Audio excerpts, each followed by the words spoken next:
That gentleman makes some excellent points. Now, immigration reform has been a political football for decades, right now especially. Obama said he was going to use the power of the pen and the phone to push reform through, but upon reflection, he realized the move may be political suicide for his Democrat buddies. So now what? Well, both parties have something to gain or lose, depending on how you look at it. Today, 1 in 5 Americans is Hispanic, and that percentage is growing. So how could George W. capture 40% of the Hispanic vote in 2004, but Romney could only get 27% in 2012? The bottom line is this: Republicans need to emphasize that Democrats are causing the problems they offer to solve. It's not just about immigration. Hispanic voters care about more than that. Latino conservatism is a real thing.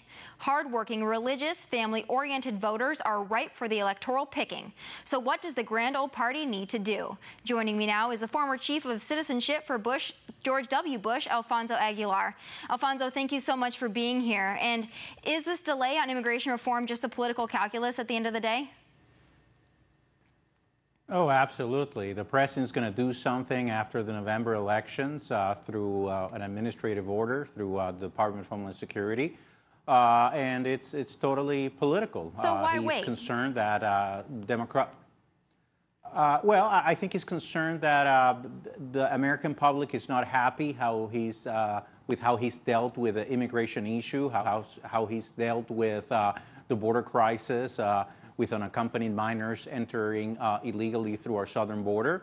And he thinks that it's better to wait after November. He's concerned that Democratic incumbents in red states could be affected if he makes a decision now. Well, of course he does. So I have to ask you, what's your vision for immigration reform? Does it need to be comprehensive, or should it be piece by piece? What do you think? Look, I believe that we have to deal with all the pieces of the immigration conundrum. I believe that procedurally it could be piecemeal, as House Republicans have suggested, but we certainly need to deal with all the elements. We have to deal with border security, but at the same time, we have to deal with the flow of the foreign workers that our economy needs.